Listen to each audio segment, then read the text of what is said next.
மனுக்கு மாமனாகினே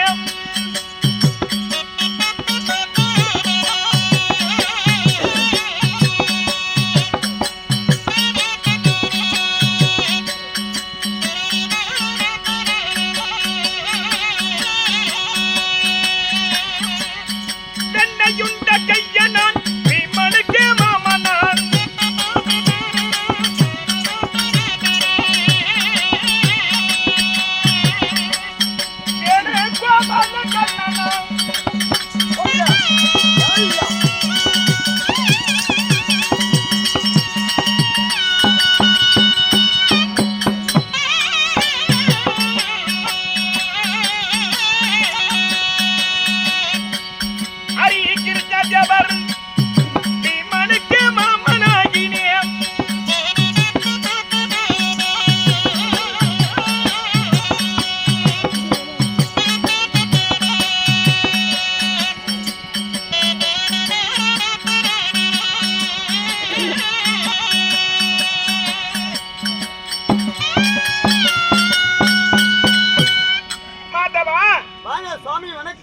வணக்கத்திற்கு வணக்கம். அன்பும் பண்பும் நிறைந்த பெரியோர்கள் சிறியோர்கள் யாவற்றை பேர்களும் இந்த புனித வாய்ந்த சபையில் அமர்ந்திருக்கிறாங்க. அண்ணவர்களுக்கு மனமார்ந்த நன்றி வணக்கம். நன்றி.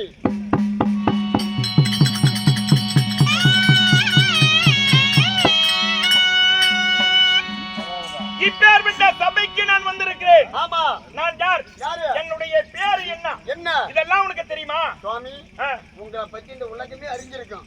அப்படி இருந்தாலும் நீங்க யாரு, உன்னுடைய பெயர் என்ன சொன்னீங்கன்னா தெரிஞ்சுக்கோங்க. நான் சொல்லட்டுமா? உத்தரவாகட்டும்.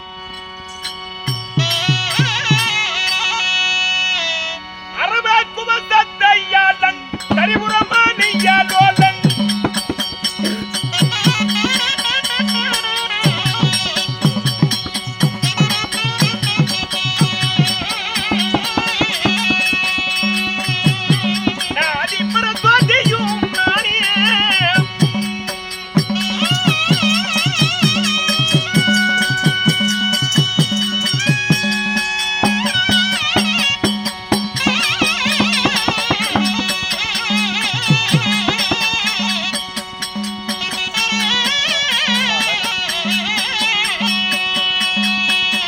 மூவரில் ஒருவன் என் அதிபதியும் நானே.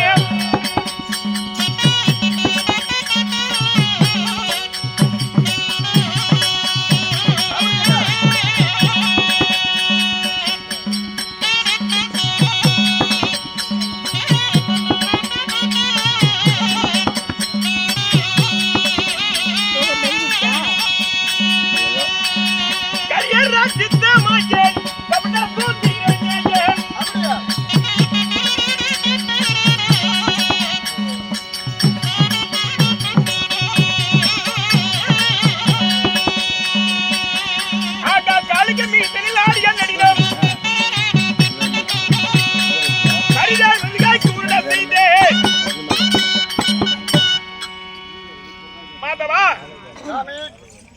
ஸ்ரீ வைகுண்டமே கோயிலாக எழுந்தருளியே எருமைக்கடை யானை முதல் 84 லட்சம் சீவசந்துகளையும் தன்னுடைய குஸ்தியில் காத்து ரசித்து வரக்கூடிய 10 அவதாரம் எடுத்த தசவதார மூர்த்தியை விளங்கி வரக்கூடிய பகவான் கிருஷ்ணமூர்த்தி என்று நான் அறிந்து கொள்வாய். 10 அவதாரம் எடுத்த பரந்தாமன். ஆமா, நீங்கதான் கிருஷ்ணமூர்த்தி. ஆமா. ஆகட்டும் சுவாமி. எப்படி என்றால், எப்படி நான் மட்டும் ஏன் 10 அவதாரம் எடுக்க வேண்டும்? ஆமா, அதை நான் உன்னிடத்தில் நன்றாக சொல்ல போகிறேன். இந்த உலகத்துல நீதி நேர்மை என்பதை அழிந்து அதர்மம் தலைவிரித்து ஆடிக்கொண்டிருக்கிறது. அதர்மத்தை அடக்க வேண்டும் என்பதற்காகவே நீதி கிடையாது, நேர்மை கிடையாது, அநியாயம் அட்டுழியம் அதிகமாக இருக்கிறது. இந்த அதர்மத்தை அடக்க வேண்டும் என்பதற்காகவே ஸ்ரீமந்த நாராயணமூர்த்தியாகப்பட்டவர் தச அவதாரம் எடுக்கக்கூடிய ஒரு சூழ்நிலை ஏற்பட்டது. எப்படி?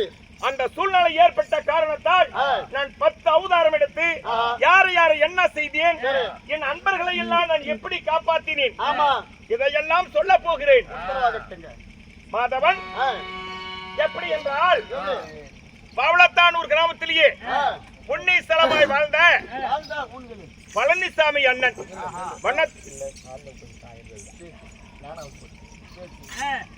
பழனிசாமி அண்ணன் வண்ணத்துறை அதிகாரி ரேஞ்சர். ஆமா. அவர் பார்க்கிறார், எப்படி? ஏற்கனவே வேண்டுதல் வைத்தோம். சரி. அந்த வேண்டுதலுக்கு முனியப்ப சாமியாகப்பட்டவர் யார் எதை நினைத்து அந்த ஆண்டவரை கை தொழுதால் அந்த கரை ஏற்றி விடுவார். கண்டிப்பா. நல்லது செய்யக்கூடிய முனியப்ப தெய்வமாக இந்த இடத்துல அமர்ந்திருக்கிறாங்க. ஆமா. முனியப்ப சாமி இடத்திலேயே பழனிசாமி அண்ணனும் அண்ணனுடைய குடும்பத்தாரும் நான் வைத்த காரியம் நிறைவேற வேண்டும் அப்படி என்று நினைத்து ஆண்டவன் மேல் பாரத்தை போட்டார். ஆமா. அந்த நிறைவேற்ற அந்த அதாவது வைத்த வேண்டுதலாகப்பட்டது நிறைவேறிவிட்டது. அதாவது அந்த முனியப்ப சாமிக்கு நாம ஒரு தெருக்கூத்து நாடகம் வைக்க வேண்டும் அப்படி என்று அண்ணன் மனதில் நினைத்தார். இந்த பகுதியில எத்தனையோ நாடக பத்தாவூதர மூர்த்தி வந்தியம்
இந்த 4 வேதத்தால் உலகம் என்பதே அடங்கி இருக்கிறது. 4 வேதத்தால. ஆமா. இந்த உலகமே அடங்கி இருக்குது. ஆமா. எப்படிங்க?